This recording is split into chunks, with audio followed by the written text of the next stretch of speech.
Cai mais um dominó e GP, Gianpiero Lambiase, braço direito e homem de confiança de Verstappen na Red Bull Racing, está fora, desmanchando uma dupla que trabalhava sozinha desde 2016. Quais são os efeitos disso para a Red Bull? Para onde vai o cara ocupar que posição? Será que ele substitui alguém? Esse alguém iria para uma equipe vermelha? Tem isso algo a ver com o destino até agora não anunciado de Christian Horner e de Jonathan Whitley? Outros dois, do castelo de cartas da Red Bull que vai desmoronando e onde a essa altura só sobrou Max Verstappen. Fórmula 1 conduz primeiras reuniões com as equipes para discutir possíveis mudanças já para o Grande Prêmio de Miami no regulamento de motores. Já fizemos um longo vídeo sobre isso na terça-feira e vale sempre voltar ao assunto, atualizando sobre o que saiu e o que não saiu para que você não vá para o final de semana achando que vai ver motor V8 em Miami, porque não vai. Aston Martin aparece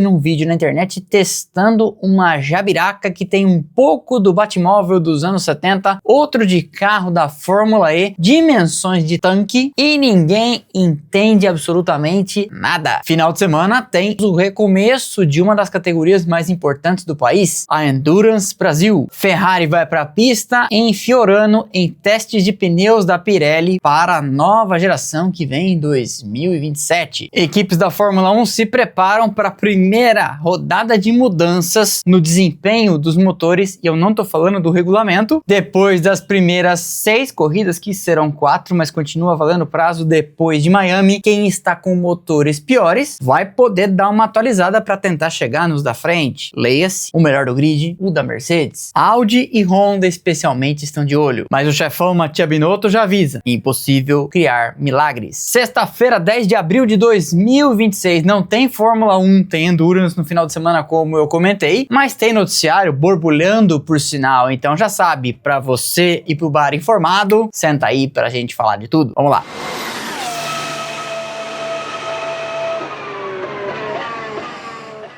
Mas antes, este vídeo é patrocinado pela Insider, a marca das Tech T-Shirts que há 9 anos, fazendo aniversário nesse mês, acompanha a nossa rotina. Uma marca que não cresceu apenas seguindo tendência e talvez, digamos assim, criando-as. Fazendo peças que antes do lançamento passaram por teste, ajuste, repetição, validação. E vocês sabem, eles são parceiros aqui do canal e desde que me tornei membro da comunidade Insider, passei a usar e me sinto muito à vontade com essas roupas para sair na rua, fazer reunião com o cliente. Agora, enfrentando os estresses e o calor no simulador, estava de Insider por baixo do macacão no curso de pilotagem, então nas imagens para ver nos 3 dias em que eu fui para a pista, por uma razão muito simples, direta, reta e de facílima comprovação. É só você ver as imagens, é só você testar pela primeira vez. Tecnologia têxtil de ponta, desamassam no corpo, tem controle de temperatura e rápida evaporação do suor. Você tá sempre na estica. Insider não é apenas camiseta, tem todos os tamanhos, tem todos os modelos, tem short, tem meia, tem camiseta, tem saia, tem blusinha, tem cueca, tem calcinha. E no mês de comemoração dos 9 anos da Insider, nesta semana, por exemplo, você tem brindes progressivos, de acordo com o que você gastar por lá. A partir de R$ 3,99 o caderno, R$ 5,99 a necessaire, R$ 8,99 a garrafa térmica. E para passar no site da Insider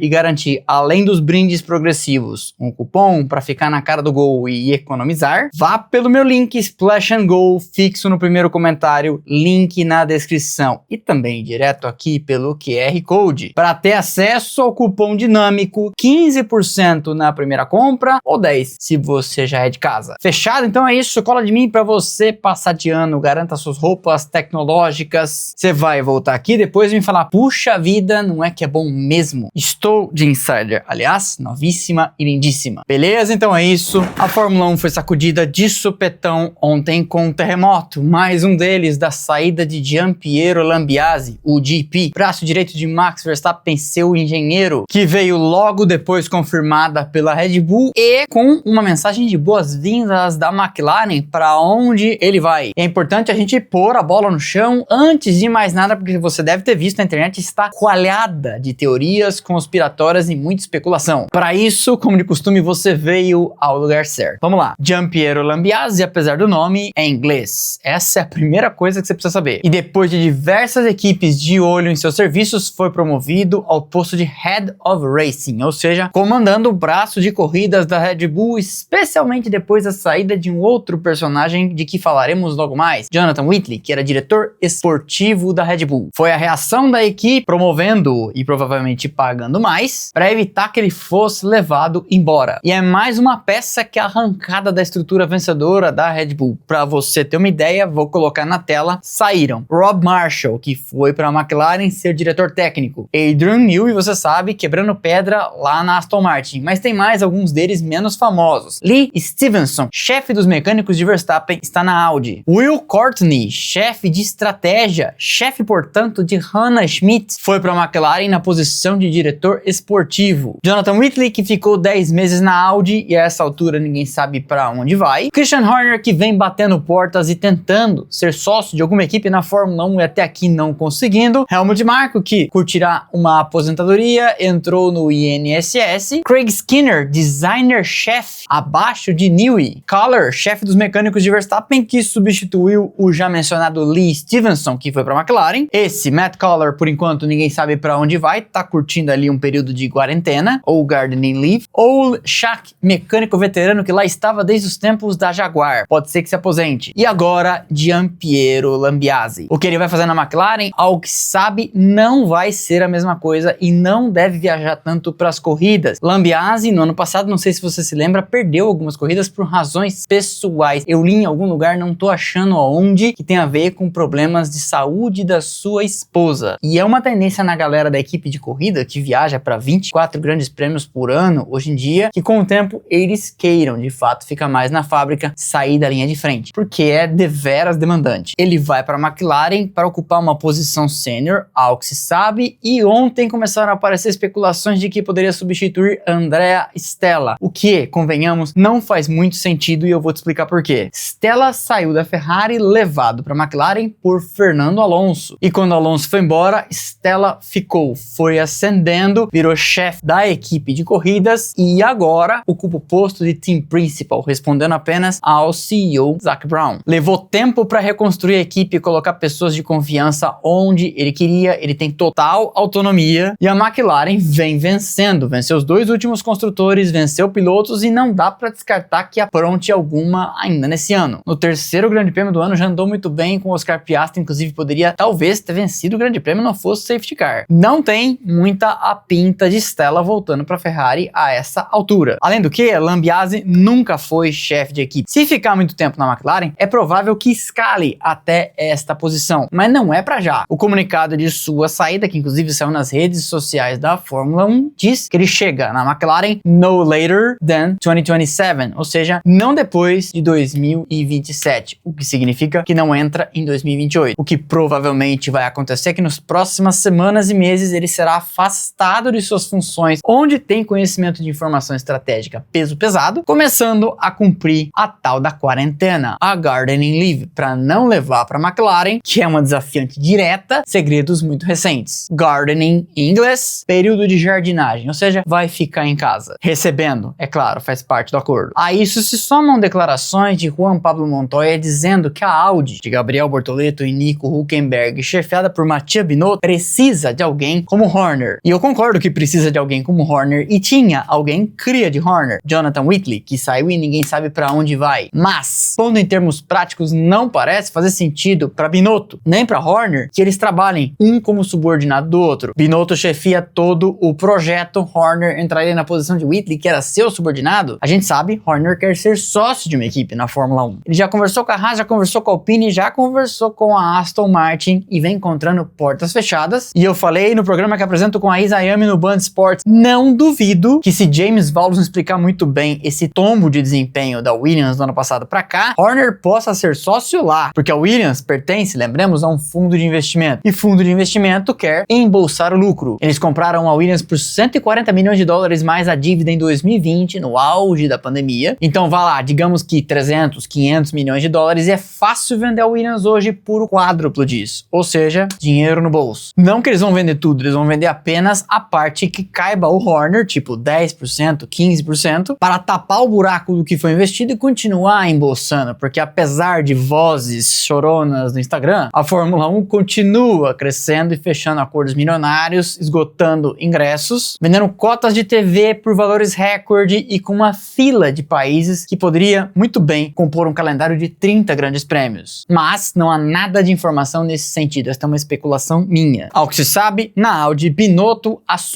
cumulará as funções de Whitley, mas disse em declarações, inclusive a gente comentou por aqui não tem uma semana, que vai precisar de alguém para ajudá-lo, porque ele disse que o lugar importante de estar é na fábrica. Então, recapitulando tudo, Lambiase está de saída, só sobrou Max Verstappen daquela Red Bull de 2023. Ele, GP, vai para a McLaren numa posição sênior, acima provavelmente da que ocupava na Red Bull. Deve cumprir o período de quarentena. Ninguém sério afirma que Andrea Stella, está balançando na McLaren, até porque, por que estaria? Montoya falou de Horner na Audi, mas isso não faz o menor sentido. Ninguém sabe para onde vai Jonathan Whitley. Régua passada, ainda dentro do mesmo assunto, a gente fala de Verstappen. É consenso no paddock da Fórmula 1 que, apesar da informação pública de que Verstappen tem um contrato válido com a Red Bull até 2028, ele deve ter cláusulas de desempenho que o liberam de cumprir esse contrato até o fim sem pagar multa. E é consenso também que a cláusula nesse ano falaria em segundo lugar no campeonato de pilotos até a metade deste ano. Daí, olhando a tabela do campeonato, você há de concluir comigo que é bem provável que ele não esteja em segundo no campeonato a essa altura, ficando, portanto, liberado. Para onde iria, se é que vai sair mesmo? A Mercedes recentemente disse que não vê razão para trocar a sua dupla. A Ferrari, que conste, tem contrato com os dois, Leclerc e Hamilton, também para 2027. Mas também falam muito que Hamilton tem opções contratuais dele, que ele decide se cumpre ou não, dando a ele o poder de decidir se cumpre ou não o resto do contrato, sobrando então a McLaren. Verstappen, a gente falou que isso diversas vezes no ano passado, tinha que esperar para ver para onde iam as coisas. Já que ninguém garantia que o motor da Mercedes seria incrível, como de fato parece ser, a essa altura do ano passado, a gente sempre falava aqui em hipóteses, olha, estão dizendo as informações que surgem, blá blá, mas até chegar na pista é tudo especulação. Pois bem, pagou para ver, esperou e agora o problema pode ser falta de cadeiras para sentar nessa dança das cadeiras. Algo parecido com Horner, que já conversou com um monte de equipes e não encontrou um lugar para ir. Ele que não quer ser mais funcionário, quer ser sócio, mas que talvez não consiga. Enfim, muita informação condensada e a gente vai ter que esperar. É o honesto a fazer e não sair cravando nada porque há muito pouco de concreto. A FIA e a Fórmula 1 começaram reuniões ontem, dia 9, com os envolvidos, fabricantes de motores, equipes, para discutir alterações que já viriam no Grande Prêmio de Miami, quarta etapa deste campeonato, que seria a sexta, mas com o cancelamento de Bahrein e Arábia Saudita, será a quarta. E nós estamos aqui amargando 5 semanas inteiras sem Fórmula 1, 4 finais de semana. Segundo informações da The Race e do portal Race Fans, fontes em quem a gente confia, o foco principal das reuniões é resolver a questão da gestão de energia e das velocidades de aproximação. Todo o resto, a volta do V10, a volta do V8, a volta do motor a vapor, a volta do cinema em 35mm, nada disso será tratado para tão já. Se um dia, e eu duvido, tá? Eu tô te dizendo, eu duvido, o motor V8 for voltar, esta é uma proposição para a próxima rodada de 2030 em diante. Mas a DM eu vi uma postagem falando que tinha como fonte o portal alemão Automotor Unsport. Pois é, o tio foi ler a reportagem. Quer ler junto comigo? Vamos traduzir do alemão, porque eu não sei falar alemão. O artigo é assinado por Michael Schmidt. Turbo ou aspirado? Qual deles é melhor para a Fórmula 1? Os pilotos de Fórmula 1 não têm escolha. Desde 2014, a Liga de Elite apoiou-se, confiou-se, depositou suas esperanças no motor 1.6 litro turbo com tecnologia híbrida. Mesmo hoje em dia, muitos fãs ainda sentem falta dos motores aspirados. Não apenas por causa do som, mas porque eles também ofereciam uma variedade maior, em contraste com os hoje homogêneos. Por muitos anos, tivemos disponíveis V8, V10 e V12 com todos os ângulos de abertura possíveis. No WEC, todas as opções estão disponíveis aos participantes, mas mesmo aqui, os motores turbo recentemente dominaram na classe de protótipos. Há, entretanto, alguns lampejos de esperança. A Cadillac continua sendo a única leal igual aos V8 aspirados. A Aston Martin mesmo usa um V12. E a Ford recentemente anunciou que vai equipar seus novos LMDH com motores V8 aspirados. Na classe GT3 também, motores naturalmente aspirados não desapareceram. Mercedes, Porsche e Lexus equiparam seus carros atuais de endurance com motores aspirados. Mas isso vai mudar no futuro. Primordialmente, no momento, Ford e Chevrolet são as que resistem a entrar na corrente do turbo. Eu vou ler até o final para você ver que de informação não tem nada. Enquanto a aerodinâmica desempenha um papel preponderante no automobilismo dos dias atuais, no começo os motores eram um elemento definitivo. Por causa disso, os engenheiros de motores da Fórmula 1 tinham uma liberdade considerável. Por muito tempo, apenas o displacement, que seria a tradução para a cilindrada do motor, era limitada. Motores naturalmente aspirados com supercharger ou turbo comprimidos coexistiam pacificamente e uma fórmula de compensação era aplicada aos turbos. Desisti de ler tudo porque tá ficando longo, tá ficando chato. Enfim, isso aqui é um longo artigo, vou te dar o link, não se preocupe. Inclusive, vou te dar o link com o paywall quebrado, não conte pra ninguém. Discorrendo sobre as origens, sobre o passado, sobre de onde viemos, pra onde vamos da Fórmula 1, mas a informação, eu vou achar aqui e vou ler pra vocês, não tem nenhuma revelação. Não diz o que tá sendo discutido, não diz que o V8 vai voltar, mas foi o suficiente pra internet ficar inundada de posts falando, vai voltar o V8, pinta a cara, vamos pra Paulista. Aí continua, desce, em 2000, blá blá blá, o futuro da Fórmula 1 será híbrido? É uma pergunta, não é uma afirmação. Por trás das cenas, último parágrafo, vê se não é canalha. Há intensas discussões sobre a próxima fórmula de motores que deve vir em 2031. Ouviu alguém falando disso pra você hoje? Teoricamente, o componente híbrido poderia ser eliminado completamente. Combustíveis neutros em CO2 seriam suficientes para deixar a série, a categoria, sustentável. Teoricamente, então, o caminho estaria liberado para o retorno dos aspirados. Entretanto, fabricantes provavelmente intervirão. Como a maior parte das categorias hoje em dia usa motores turbo, a Fórmula 1 provavelmente continuará turbo, o favorito de todo mundo. A essa altura, seria um 2.4 V8 turbo. Quem? Percebeu que não tem informação e no final tem uma enquete. Deve a Fórmula 1 continuar turbo ou voltar para o aspirado e blá blá blá blá? Não tem informação. Não é um artigo de notícia, é um artigo de opinião do Michael Schmidt. Que bom pra ele acha o que ele quiser. Tem 644 votos no momento em que eu leio esse artigo. Vai lá e vota. Mas isso aqui foi o suficiente pra... Tá vendo como eu preciso de nada ou de muito pouco pra fazer vídeo e ficar postando conteúdo de abobrinha por aí? E quem põe a bola no chão e fala, calma, gente, é acusado de defender o regulamento. Nessa semana eu fiquei sabendo, porque ficam me mandando, não sou eu que vou procurar, que tem gente defendendo que a Fórmula 1 abandone o desenvolvimento de tecnologia para a indústria automotiva. Você parece burro!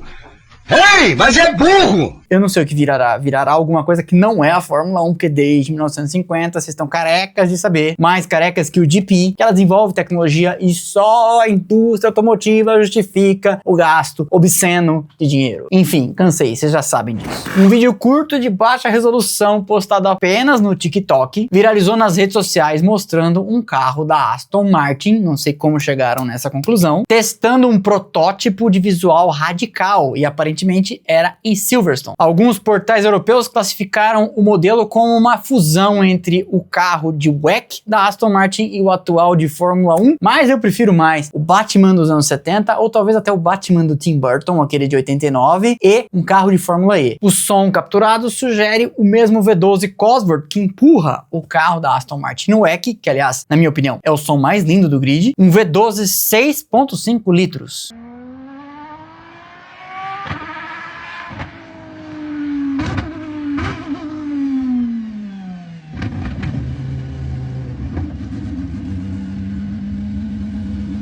Muita gente especula que possa ser um demonstrador de tecnologia com coisas já experimentadas por Newey, numa espécie de carro-mula para algo que pode vir na Fórmula 1 no futuro, ou no WEC, ou em carros de rua. Mas, admitamos, é no mínimo esquisito e é no mínimo interessante ver uma geringonça dessa andando na pista. A Endurance Brasil abre sua temporada neste final de semana com as 4 horas de Brasília, uma das categorias mais importantes do país, estará na pista. Dica boa para quem está de abstinência do automobilismo. automobilismo. Amanhã, sábado e não domingo, temos carro na pista para Endurance Brasil, às 4 horas de Brasília, numa das principais categorias que corre no país, no recém-reinaugurado autódromo na capital federal. O grid é dividido em 4 categorias, P1, P2 de protótipos, GT3 e GT4, carros de produção modificados para competição. Largada meio-dia, transmissão pelo YouTube, são 8 etapas neste ano, distribuídas em 7 finais de semana, porque teremos uma rodada dupla em Interlagos no mês de maio. E os nossos amigos da Stuttgart Porsche correm nas categorias GT4 com 4 carros e GT3 com 1. Boa sorte para eles quando passarem por São Paulo, vou tentar dar um pulo para acompanhar de perto. Fica a dica então aí para você assistir corrida já amanhã, meio-dia, com transmissão no YouTube. Não vacila. Aproveitando a pausa forçada da Fórmula 1 de 5 semanas, a Ferrari foi para a pista ontem naqueles testes de pneus que todas as equipes fazem, este com a Pirelli em Fiorano, simulando condições de pista molhada, justamente para avaliar os novos pneus que vêm no ano que vem.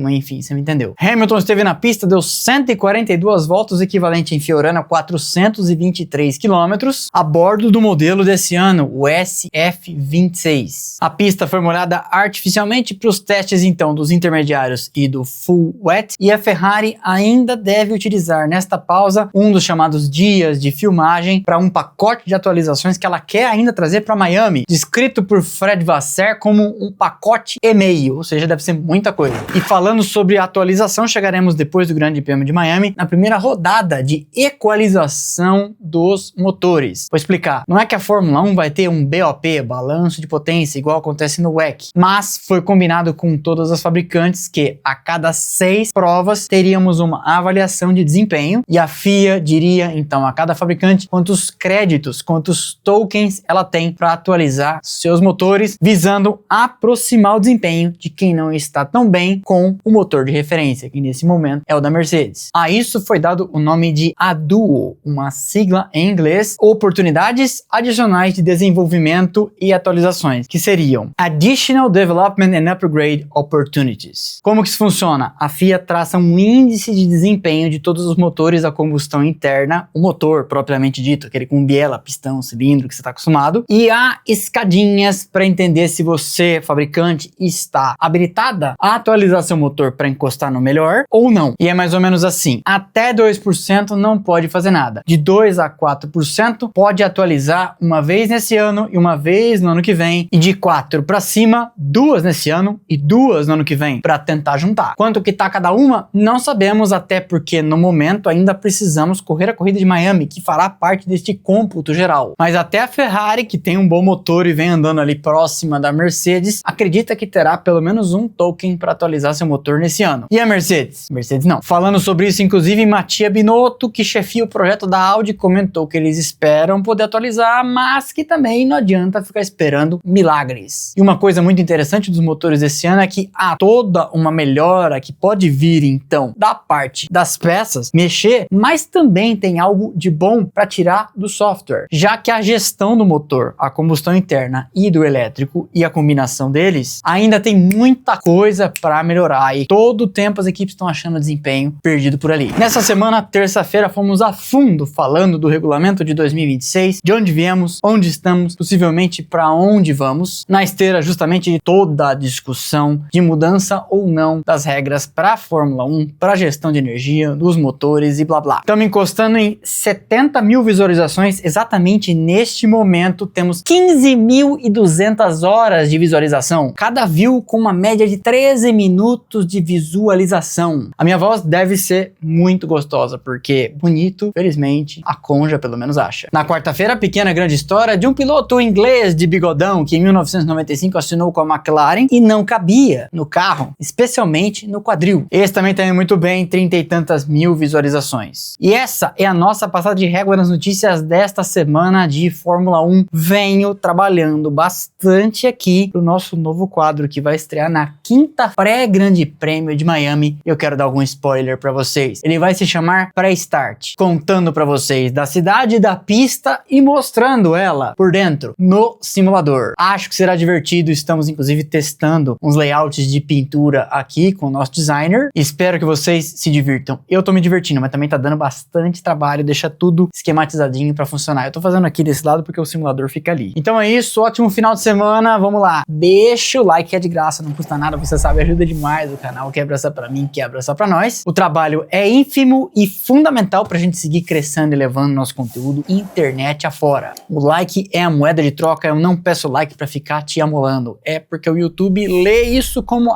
entendi, então eu posso mostrar pro vizinho. Likes, comentários e hypadas são o combustível de crescimento de qualquer canal. E por aqui, graças a vocês, o engajamento é 1000 grau. Conte de onde nos assiste, deixe um emojizinho, fala o que vai ter de almoço no domingo. Devo, inclusive, encontrar com muitos de vocês na Stock Car, que acontece daqui a alguns dias aqui em Interlagos. E vivo encontrando vocês na rua. Normalmente estou já sabe, né? De insider. Para não perder nada do que fazemos por aqui, já sabe. Instagram, Telegram e WhatsApp. Link lá embaixo. Entrou, fica por dentro de tudo, recebe notificação no telefone no instante que eu publico cada um dos nossos conteúdos. Por fim, redes sociais. Instagram, Twitter, Threads, TikTok. Sem temporada da Fórmula 1, a gente sempre acha alguma coisa interessante para postar para vocês. E quando tem corrida da Fórmula 1 acontecendo, também. Então, postando com os arrobas, o link está lá embaixo na descrição. Não me esquecerei hoje, esqueci semana passada, imperdoável, eu sei, desculpas, valeu, aquele abraço, sextou e...